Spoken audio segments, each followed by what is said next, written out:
نحمده ونصلي علی رسوله الکریم اما بعد۔ حج کا سب سے پہلا دن 8 ذی الحجہ، لہٰذا حج شروع کرنے یعنی 8 ذی الحجہ سے پہلے حجاج منی جانے کی تیاری کریں۔ تیاری سے مراد جیسے گھر سے جاتے ہوئے اپنے عمرے کا احرام باندھا، اس سے پہلے جو تیاریاں کی تھیں، مونچھیں، ناخن، اضافی بال، یہ تمام چیزوں کو صاف کیا آپ نے، اسی طرح ہر طرح کی ضروری پاکیزگی حاصل کی اور اس کے بعد پھر احرام باندھنے کی تیاری کی تھی۔ تو یہی سارے کام آپ نے اب دوبارہ کرنا ہے، چونکہ اب آپ حج کا احرام باندھنے جا رہے ہیں۔ ایک بات یاد رکھیے کہ حج تمتع، چونکہ حاجی عموماً حج تمتع کرتا ہے، حج تمتع کا احرام حدود حرم میں کسی بھی جگہ سے باندھا جا سکتا ہے۔ اس کے لیے حل جانا ضروری نہیں، بلکہ نہیں جائیں گے، حل نہیں جائیں گے، مسجد عائشہ وغیرہ نہیں جائیں گے، بلکہ اپنے ہوٹل سے اور مسجد الحرام سے اس کی نیت کرنا افضل ہے۔ احرام ہوٹل سے ہی باندھ لیں، نیت ہوٹل سے کر لیں، یا نیت مسجد الحرام میں جا کر لیں، یہ صورتیں بھی درست ہیں بالکل۔ اس کے بعد 2 رکعت نفل پڑھیں، اور مکروہ وقت اگر مکروہ وقت نہ ہو تو اس کے بعد احرام کی نیت کریں۔ احرام کی نیت حج کی نیت ہوگی، کس طرح سے کہ اے اللہ، میں آپ کی رضا کے لیے حج کا ارادہ کرتا ہوں، آپ اس کو میرے لیے آسان فرمائیے اور قبول فرمائیے۔ پھر مرد حضرات کچھ بلند آواز سے اور خواتین آہستہ آواز سے تلبیہ پڑھیں۔ لبیک اللہم لبیک، لبیک لا شریک لک لبیک، ان الحمد والنعمت لک والملک لا شریک لک۔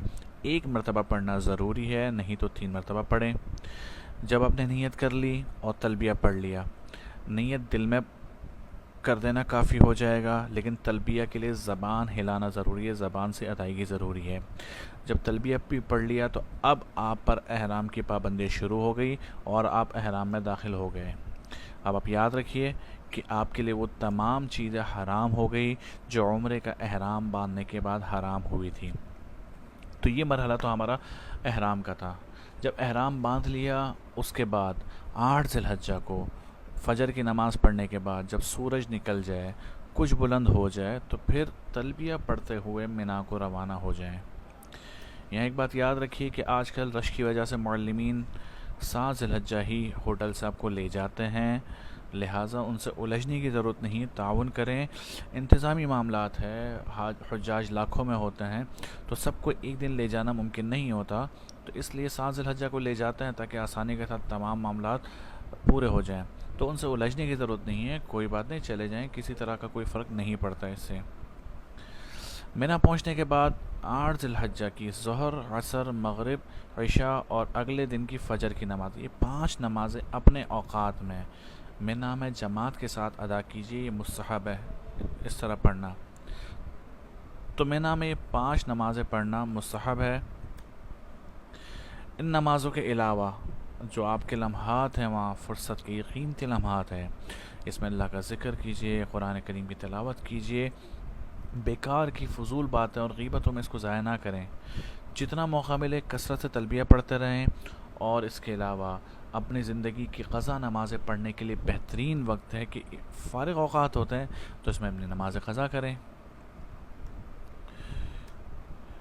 منی میں یہ 5 نمازیں پڑھنا مستحب ہے، اور رات کا قیام مسنون ہے۔ منی میں رات کو ٹھہرنا یہ مسنون عمل ہے۔ البتہ جو لوگ منی کے قریب جن کے ہوٹل ہوتے ہیں، وہ ہوٹل چلے جاتے ہیں اور رات ہوٹل میں گزارتے ہیں، تو بلا عذر اس طرح جانا یہ خلاف سنت ہے، مکروہ کام ہے، اس طرح نہیں کرنا چاہیے۔ اس کے علاوہ ایک کام اور حاجی نے کرنا ہے، عموماً حاجی اس میں غفلت کرتا ہے، وہ یہ کہ 9 ذی الحجہ کی فجر سے 13 ذی الحجہ کی عصر تک ہر فرض نماز کے بعد 1 مرتبہ تکبیر تشریق کہنا واجب ہے۔ البتہ یہ تکبیر تشریق بھی مرد حضرات قدر بلند آواز میں اور خواتین آہستہ آواز سے کہیں گی، اور یہ واجب ہے، پڑھنا ضروری ہے۔ طریقہ یہ ہوگا کہ ہر نماز کے بعد 1 مرتبہ تکبیر تشریق کہہ لیں، پھر تلبیہ پڑھ لیں۔ تکبیر تشریق کیا ہے؟ اللہ اکبر، اللہ اکبر، لا الہ الا اللہ، واللہ اکبر، اللہ اکبر، وللہ الحمد۔